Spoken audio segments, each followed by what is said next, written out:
Bentham rejected all arguments on the basis of natural rights and social contract and state of nature, and proposed to look at things afresh.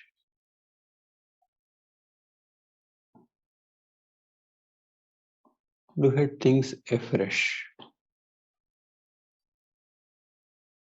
His proposal is that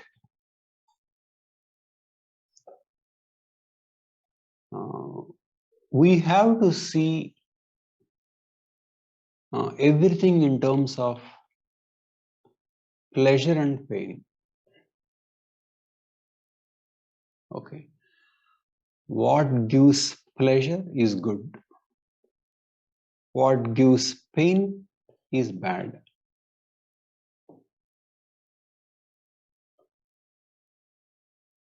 And this even in a moral sense, morally good, morally bad.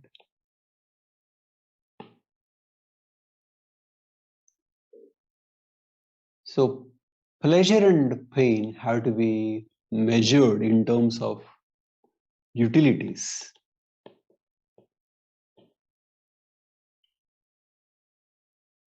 Okay, pleasure as a positive and pain as a negative.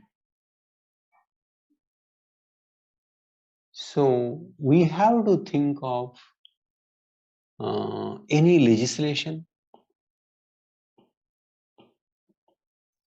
in this way, or even institutions, policies, all in terms of pleasures and pains.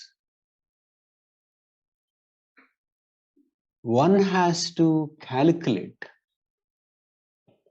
pluses and minuses, and if plus is more than a minus, then it is something that we should do.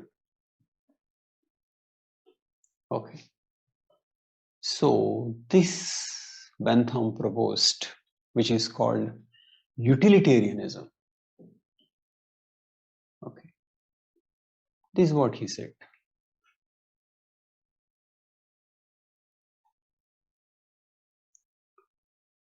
Nature has placed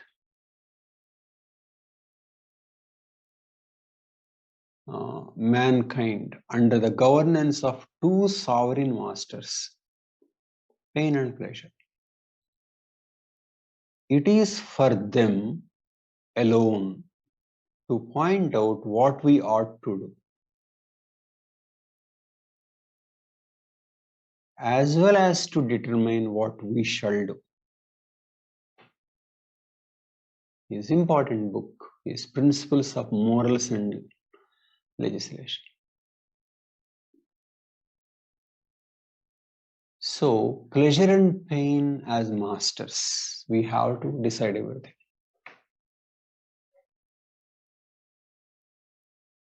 And that is moral to do so. He who adopts the principle of utility esteems virtue to be good only on account of the pleasures which result from it.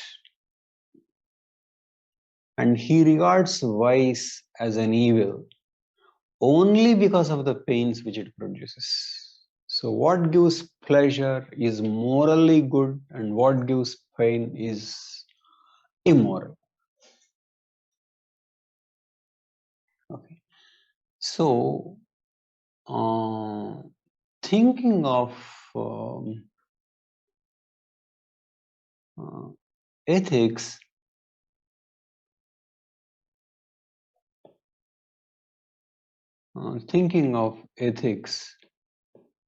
of morals in terms of outcomes of pleasure, outcomes of pain. So thinking of morality in terms of the outcomes, in terms of the end, is what is called teleological approach. Telos means end. Telos means end. Okay. So he won't think of moral from any other principle. Okay. Thinking in terms of your principles and duties rather than the ends is what is called deontological approach. Deon means necessary. So Bentham is proposing teleological approach to morality, teleological approach to governance, to legislation. Okay. So everything has to be done in terms of the ends. Okay. And then he says that in this approach, there is no difference between one kind of pleasure and another kind of pleasure. Any pleasure, same. Okay, any pleasure is same. Only pleasure quantitatively different, only quantity. And this quantity has to be measured. So all pleasures are same. If you are proposing a legislation, you think of what impact it will have. Measure the impact in terms of pleasures. And if it has a negative impact, measure it in terms of pains and calculate. It's about a simple arithmetic. So these are the assumptions he makes. This is the goal of legislation.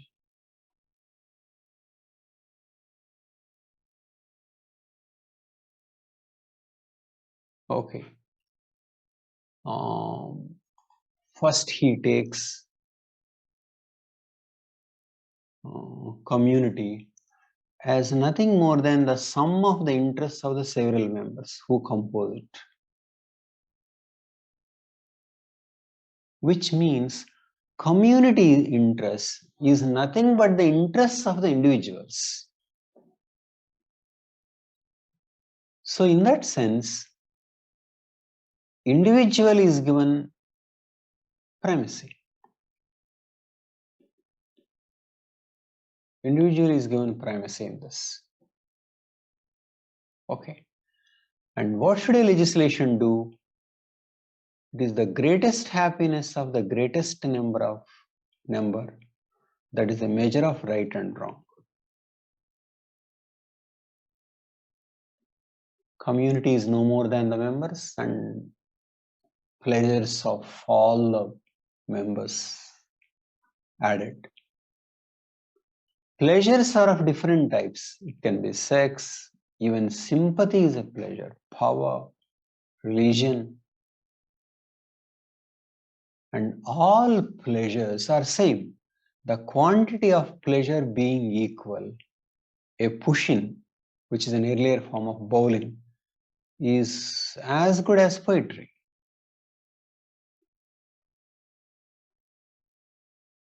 So any pleasure is same as long as its quantity is same. And how can quantity of pleasure be measured? He gave certain variables. For example, how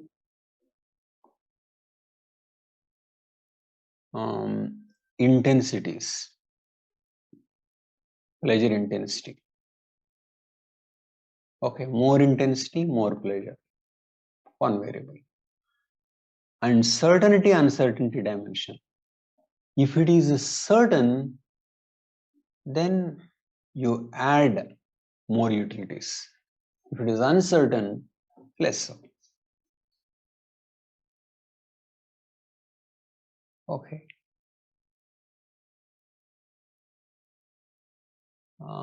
If 50 units of pleasure, 50 utilities of pleasure, but only 50% possibility, then you can take 25 utilities.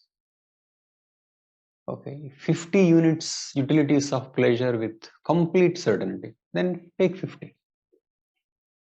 Propinquity or remoteness, that is how soon the pleasure is coming. Propinquity or remoteness. If it is coming soon, then more points. And then fecundity, which means chance that will give similar sensations. So sometimes one pleasure leads to many pleasures. Then more points. If pleasure leads to more pleasures, this is fecundity. And purity, chance that opposite sensations don't come. For example, if pleasure is leading to pain, then degree of purity of this is reduced.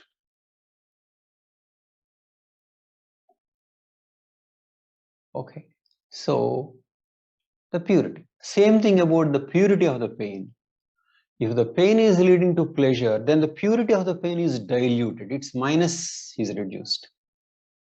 And then extent, that is number of people. How many people are affected this way? So one should calculate, and then so legislation becomes a matter of arithmetic. This is called philosophic calculus. Okay. So this is what Bentham thought. And Bentham proposed many other things like criminal law.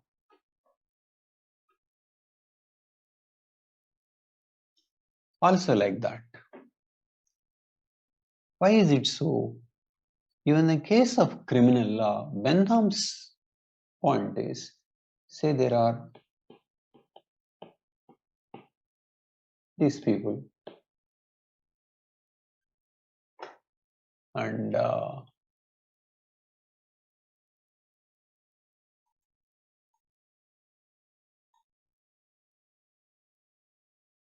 one person assaults you. Okay. Then how much should be the punishment?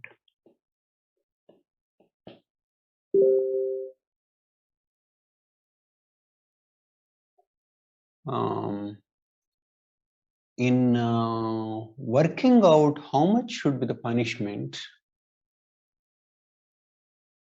he doesn't think in terms of any religious sanction, any other moral principles. Even in punishment, he will think in terms of maximum happiness of maximum number of people, which includes the person who offended. So it means his happiness also should be counted, which means that the pain that the offender should receive should be as minimal as possible. But how does one calculate? In such a way that he will not repeat, because that's after all the purpose of the punishment. So there is nothing like revenge. No. There is nothing like some other extraneous consideration of immoral or against God. No. It is only in terms of how to maximize the happiness of everybody which means only minimum pain to the offender. Okay, so this is what he has to say on criminal law.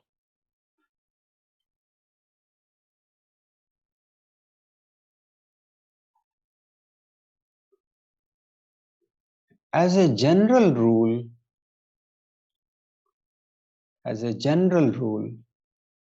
the greatest possible, okay, he first says that there should not be any criminal law when one is not harming others. This is what this principle says. As a general rule, the greatest possible latitude should be left to individuals in all cases in which they can injure none but themselves. For they are the best judges. For they are the best judges of their own interests. Okay. If they deceive themselves, it is to be supposed that the moment they discover their error, they will alter their conduct. It means if they are not harming others, best left to themselves, even if they are harming themselves, as a general rule. Okay, so this definitely includes the idea of negative state or minimal state. This is what Locke talked about. Okay, now coming to somebody harming others. The power of the law need interfere only to prevent them from injuring each other. It is there that restraint is necessary. It is there that the application of punishments is truly useful, because the rigor exercised upon an individual becomes, in such a case, the security of all. So punish because it's the security of all. But the punishment, insofar as it promises to exclude some greater evil. Okay. And how do you calculate the minimum punishment? Pain from violation, that is punishment, should be more than the pleasure from violation, taking into account the possibility of not getting caught. So out of violation, say out of violation, he is getting 1000 plus by violating. So how much punishment you should give? Minimum 1001. But then we can't be sure that punishment will always follow the violation. So there is not certain. So because it is not certain, suppose there is only 50% certain that this punishment will be given, then multiply by 2, 2002 minus units. So you apply 2000 to pain if the violation gives 1000 pleasure. Okay, so this is what all being mathematical. Okay, and explained certain things like democracy also in terms of mathematics. Why democracy?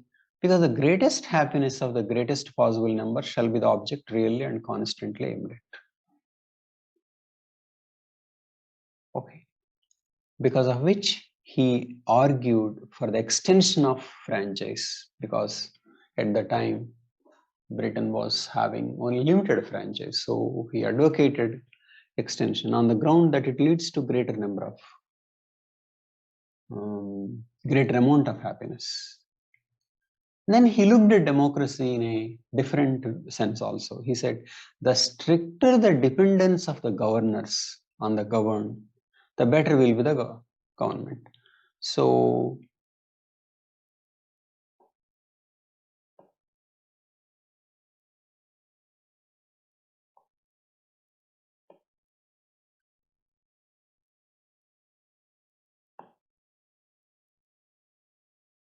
So government and governed. The stricter the dependence of the governors on the governed, government will be better. So how will you ensure that the governors depend on them? So more people. Okay. So this is how he looked at everything in terms of the pleasure and pain principle. Okay.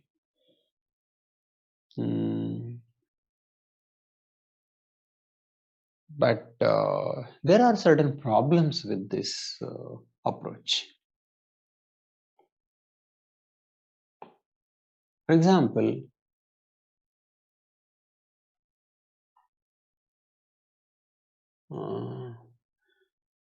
take a case like this. 4 boys and 1 girl. These 4 boys are teasing this girl.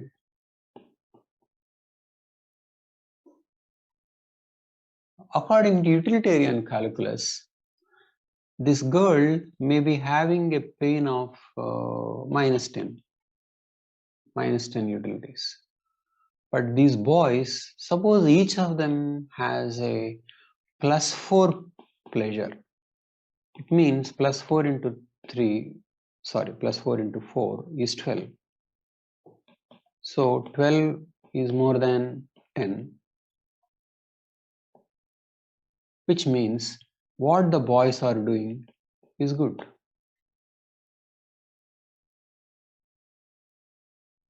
Okay. So how do you overcome this problem? Okay. During Roman times, in the gladiator show, people will be killing each other, but so many people will be watching in a stadium. So because so many people, the pleasure of all these people added will be much more compared to death of the gladiators. So does it mean this is good and moral? So this misses the dimension of rights. This is a problem.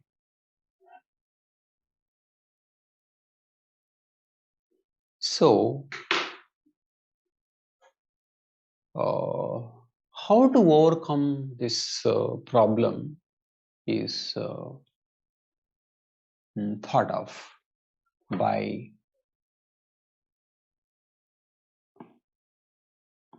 one thinker, John Stuart Mill. Okay, John Stuart Mill.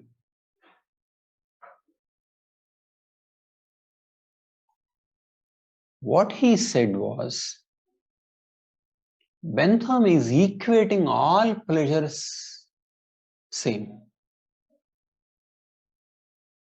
Mill proposed that the pleasures cannot be made equal.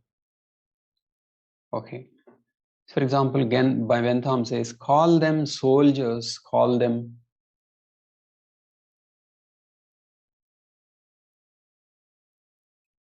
to Bentham, whether they are soldiers or monks or machines, as long as they are happy ones, I shall not care. What matters is happy life. Whereas Mill proposed that this position is wrong. He said there are higher pleasures and lower pleasures. For example, the pleasure out of teasing is very lower pleasure.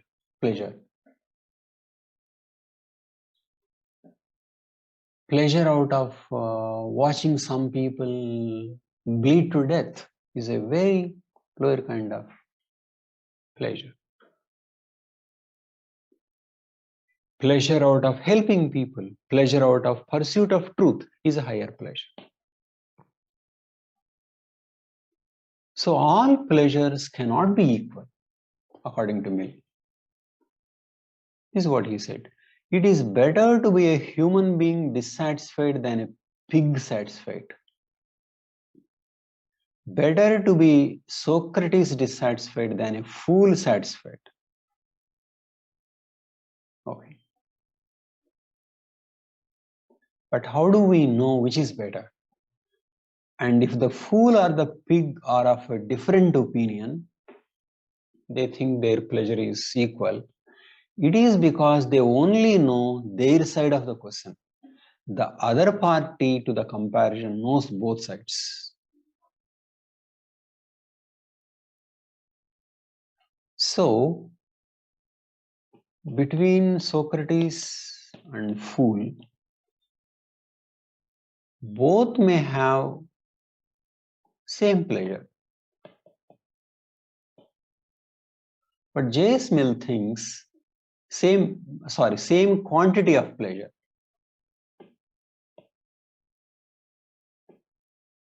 Same quantity. J.S. Mill thinks Socrates' pleasure is of higher kind, though of the same quantity, or even less quantity. But who is Mill to say Socrates' pleasure is more? His argument is that Socrates knows himself and also the pleasure of the fool, whereas fool knows only the pleasure of himself and doesn't know the pleasure of Socrates. Fool doesn't know the pleasure of pursuit of truth. So because Socrates knows both the sides and the fool knows only one side, Socrates is the right person to judge.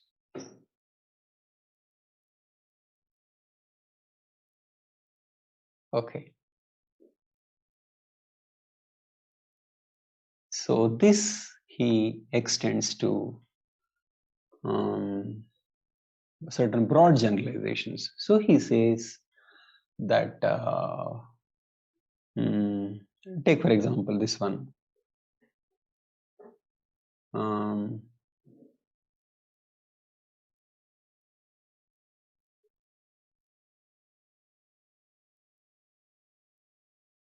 For example,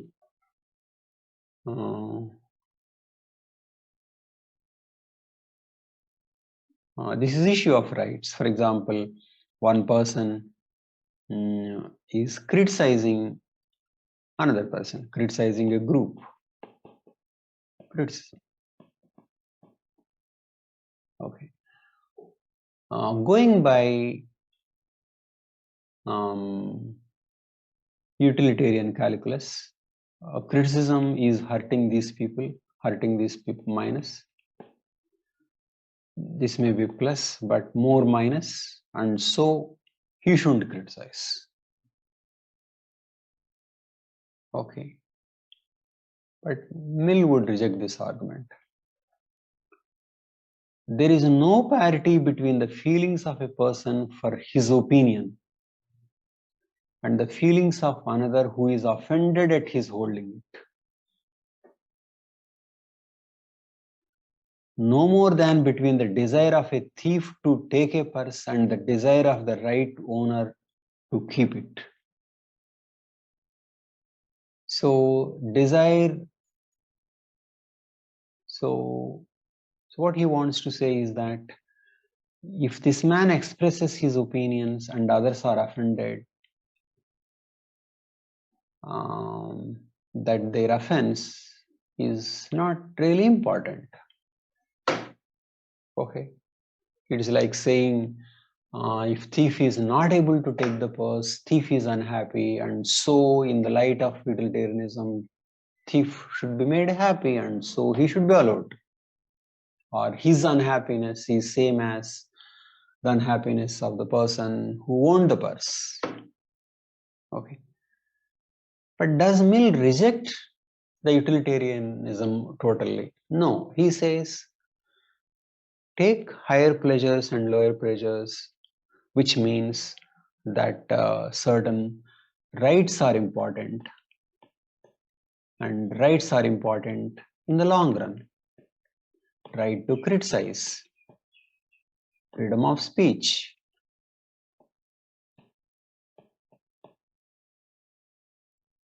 okay, things like this. In the long run, they contribute to overall positive in the long run. So Mill takes a long run perspective. So he says finally, utility in the largest sense grounded on the permanent interests of man as a progressive being. So you should make legislations in such a way, you should create institutions in such a way that man's permanent interests and as a progressive being should be safeguarded. It is not about micro calculation of every event or every legislation, but on the whole, it should improve man, progressive being. So Mill doesn't reject utilitarian calculations, but Mill says that you should take a long-term perspective, and if you take a long-term perspective, then rights become important and democracy becomes important. Okay, so thinking in terms of largest the happiness of the largest number of people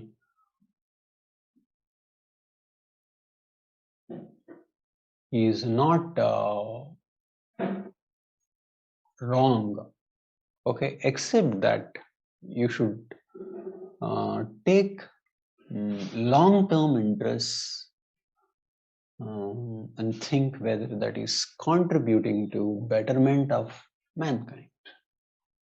Thank you.